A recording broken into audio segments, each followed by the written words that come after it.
All right, today we are here at Coast to Coast to talk about mental health. Something me and Marwan both uh, deal with, and 100%. some days are better than others. Definitely. But we keep it pushing because I don't know. Every day is a new day to get better. I personally feel it's really important to state, that I do deal with things mentally. But when I was younger, you would not hear me saying anything. No, 100%. Yeah, I feel when I was in high school, I was having a lot of mental stresses. I think that's when it really came on, started worrying about college and what the next steps were. But we weren't really prepared to deal with how it affects our mind. We were just kind of told, go to class, get a good job after college, and that will make you happy in life and successful. But it's like, all right, that's fine. How am I supposed to deal with all the outside factors that, pollute my brain in a way? Yeah, exactly. I mean, and for me as well, like I'd say that I was like a first generation college graduate Yeah. in my family. So like they came with that like American dream, like work Mm-hmm. hard, do what you're told, like make that money, get a Mm-hmm. home, all that other stuff. So to me, I never really like did that whole like college planning, this and that. I kind of just like winged it and just Mm-hmm. ended up at a college where to this day I have some of my best friends to this day that I still talk to. But yeah, definitely was one of the biggest things that stressed me out was during high school at that time, being on sports teams, all that Mm-hmm. other stuff, trying to make a name for yourself kind of early on. I feel Yeah. like. No, I will say sports teams I feel really kind of helped me. I kind of learned, you can lean on your brother, Hmm. you can talk to your coaches, they become your mentors and they kind of teach you that, hey, it's okay to have like a bad mental day and it's okay to let people know, like, I'm not feeling it today. Yep. Um, Yeah, I mean, to me, being like playing sports or just being on that field was one of the biggest things that helped me deal with my stresses or deal with my anxieties. Like it's just like you and the ball. Nothing else matters at that time. mm-hmm. I didn't even know I was having stress or depression, anxiety. I was just like, oh, I'm sad today, but the next day will get better. And as I got older, I was like, whoa, it's really not getting better. If anything, it's getting worse. Yeah, 100%. I was playing a lot more. I remember during, I would say during COVID is when things really started to hit because, we were all self Cooped isolating. up. Um, and you really get that self reflection of like, Right. dang, like, what am I doing? I was someone, I was going out all the time, Hmm. drinking to have fun, but maybe also drinking to kind of leave my problems, in a way. It happens to the best of us. Yeah, But in definitely. college, it's like that's what we're supposed to be doing, or that's what the narrative is. However, we're all really. It's funny how we're like, oh, partying is like just what you do in college. Like, some of us are partying to have fun, but some of us are partying To to get just away. forget and get away. Because Hmm. did we know that though Don't at think that so. time? No. We were just like so enabled to like that party mentality, go have fun, like you said, do Mm-hmm. this, do that. This is what you're supposed to do.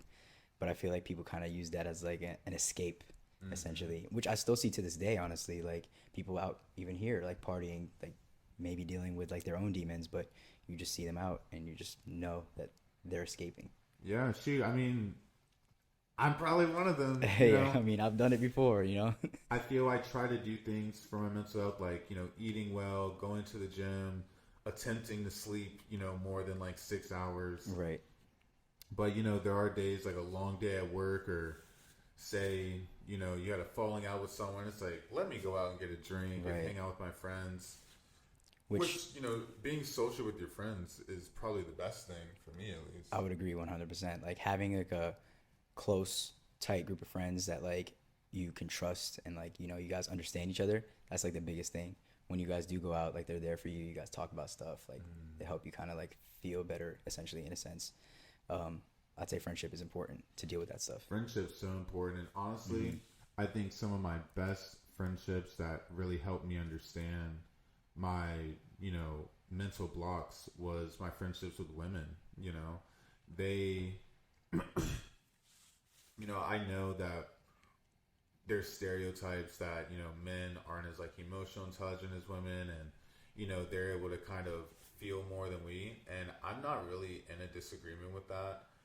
Just based off of my own environment, I feel being a man who was raised by like a single mom and kind of grew up around women, I definitely felt more like compassion from them versus, I've had friends who have like the two parent household and, they're kind of taught to be more stoic and more, I can't cry over this or I don't need to go see no help. Like that's for like pussies or whatever.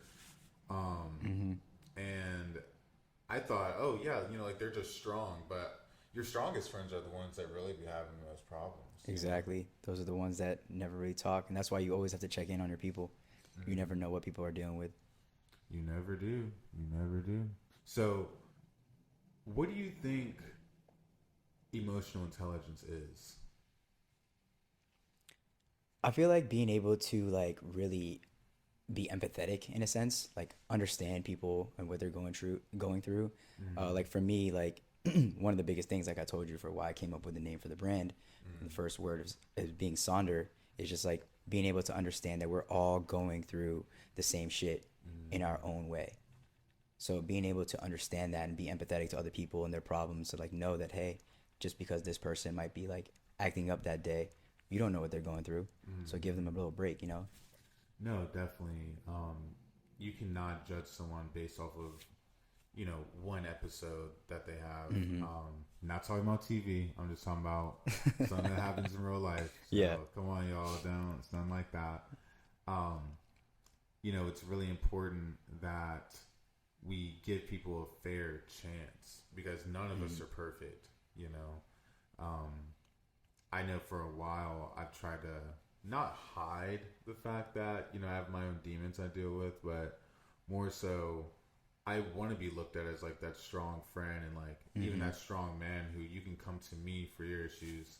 But that's why, when I get into a relationship with someone or start seeing someone, I do kind of want to make sure they also have, emotional intelligence to be compassionate and empathetic. I feel like honestly, other things that kind of like really affect you with like these mental stresses and like all these anxieties in your day to day life is the problem that we all definitely face of like comparing yourself to others.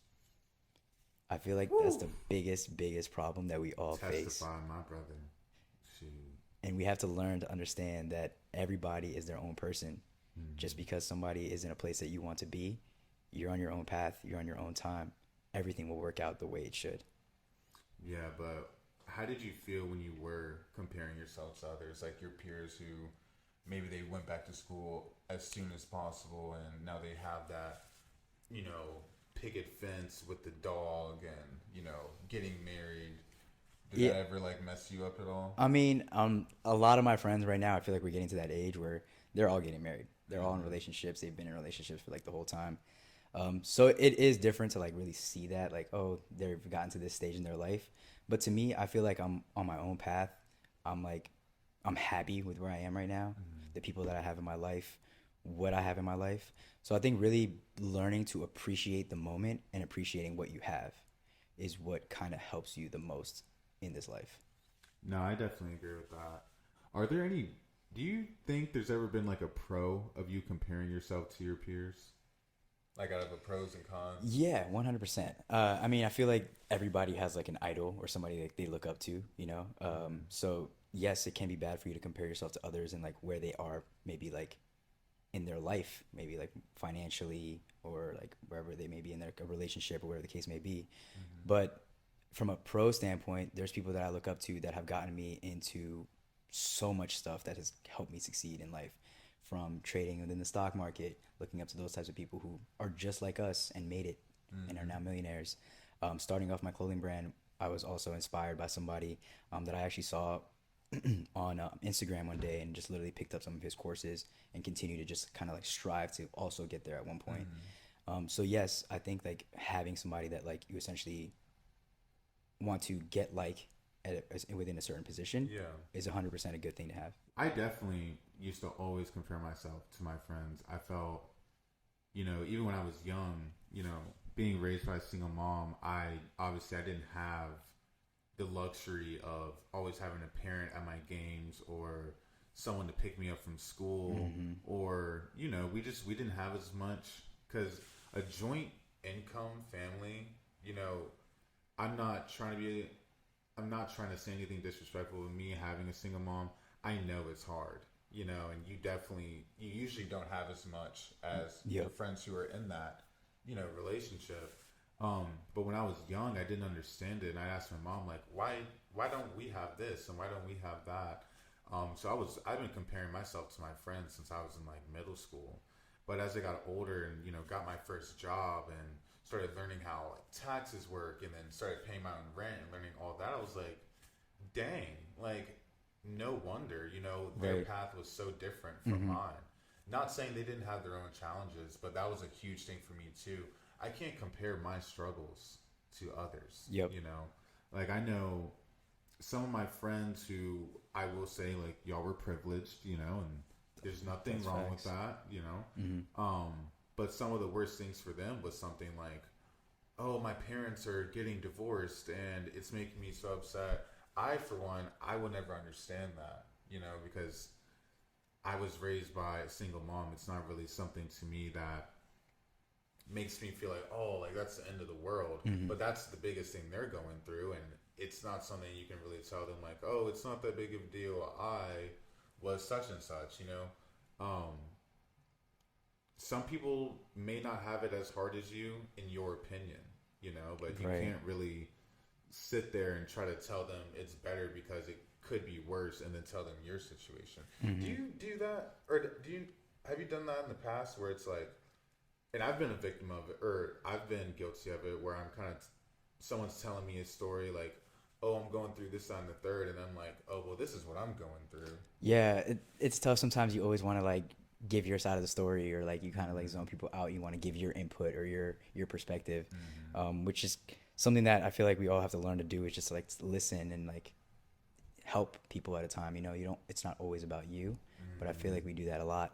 And it's actually crazy that you were talking about obviously having the single mom and like living that life and like not being able to have what other people have had.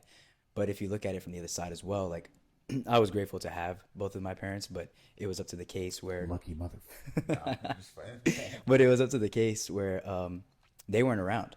So like they were both foreign parents working hard to try to get us whatever they could. So going back to like the sports things, I had to find my way to get to the team. I had to find my way to get to school. I had to find my way to take care of my sister. So like you almost kind of get a different level of stress for that as well, for parents trying to make ends meet and then also kind of like trying to be present for you as well. And I didn't really have that balance. That is a bitch. Yeah. And that's something I wouldn't even think of. I don't come from foreign parents, but I do have friends I grew up with them, and it's very different. And I'm sure, like, even with mental health, it's probably very different too. Like, was your dad kind of strict on like, hey, don't show weakness, things like that? Yeah, 100%. Don't show weakness. Always, you got to be the man of the house when I'm not there. Take care of your sister. Get the good grades. Get the good job. Like he's always wanted me to be like that engineer, that doctor. Like he had me painted in a light already for what he wanted me to be. So it was always hard to like make sure that you made them proud. That was also added so much stress to it. But I feel like once I was able to like step away, and one of the best decisions I ever made was leaving the state to really be my own person, follow my own path. Yeah. It's very important to follow your own path when you are just kind of trying to, catch a wave and do what everyone else is doing. I don't know how someone can really be happy doing that. Yeah. You probably didn't even feel real happiness. You're like, oh, I'm doing what I want for once. Like I'm not living to please others. Because of course you want to make your parents proud, but it comes to a point where it's like, dang, like I want to make myself proud doing what I want to do. Exactly. You know what I'm saying? Like doing something like this podcast, I was like, I would love to share a message. And if it even helps just one person, I'm like, hey, that's good enough for me. Same. You know what I'm saying? Somebody out there can relate. Yeah, no, I do think, there's a lot of men, and I know a lot of you, Brian Kazi, I'll name drop you right now.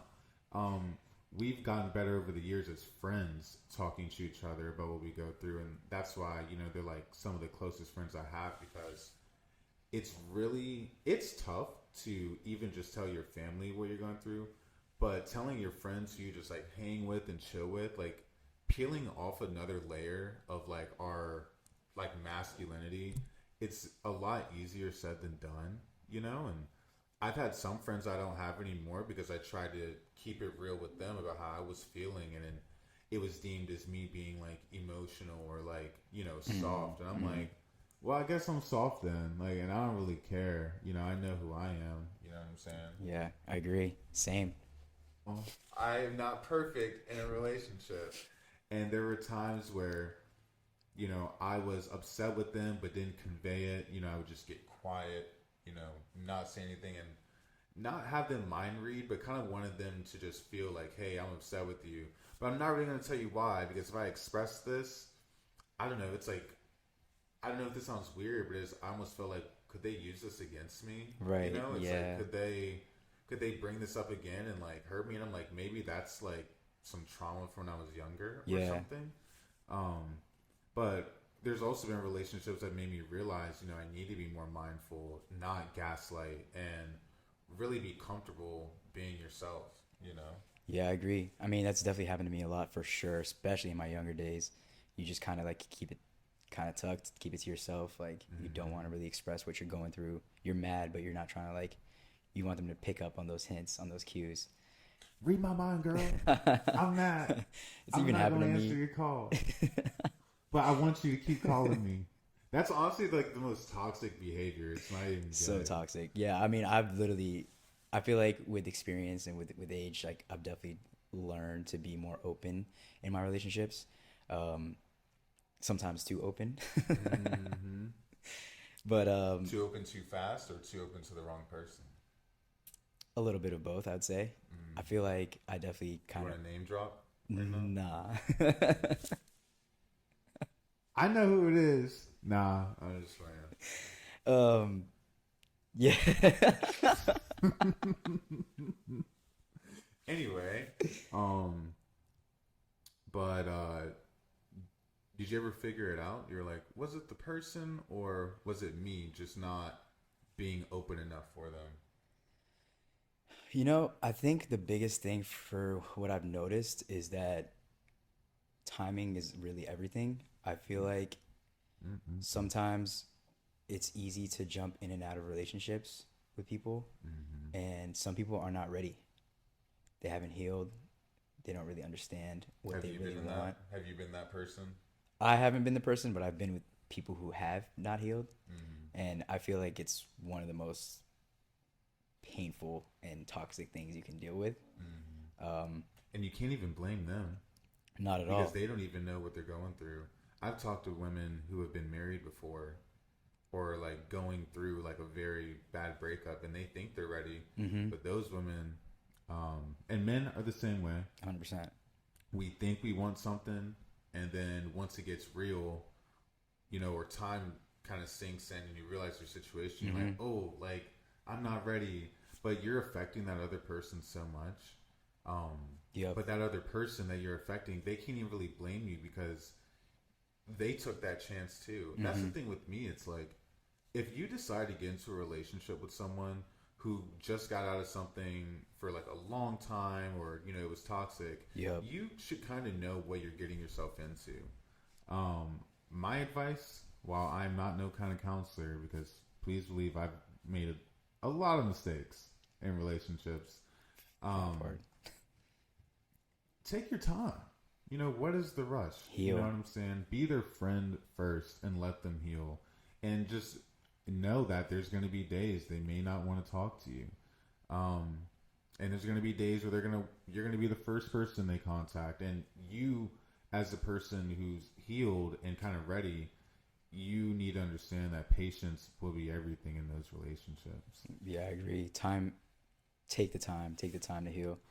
When if you jump into it too quickly, and I've been a victim of it for sure, but I didn't. I guess I knew what I was getting myself into, but at the same time, I overlooked it and just continued to push forward.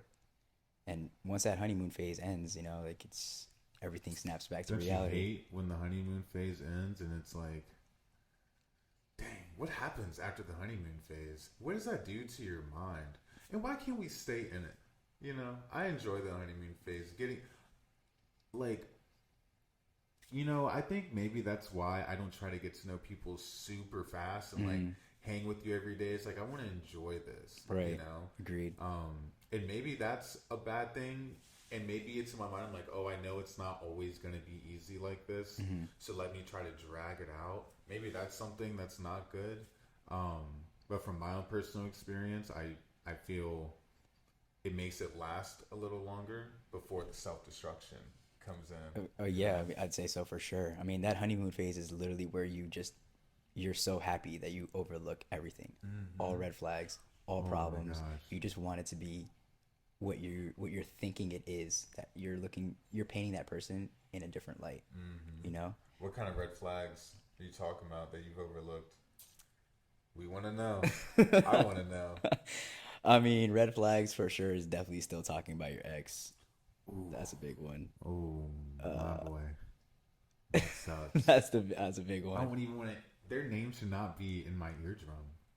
Do they say their name or they just say my ex? My ex, probably, yeah. Even that, you're like, Yeah. I mean, listening to the stories of like, so you can know what to do better is cool. But Yeah, if of it comes up course. every time, not a good sign. After that honeymoon phase, like once you actually truly are starting to recognize each other for who we actually are, that like comfortability happens, you learn more about that person. Once that ends and it comes crashing down, like you said, that's where it really puts an effect on your mental because you start to play back everything. You start to think about what you missed, What why you it did didn't work wrong. out, what you did wrong, all those types of things, and they start to really like eat at you of like, am I not good enough, or why was this person did this and that? You know, like those types of things can really take a toll on you. I feel like as well.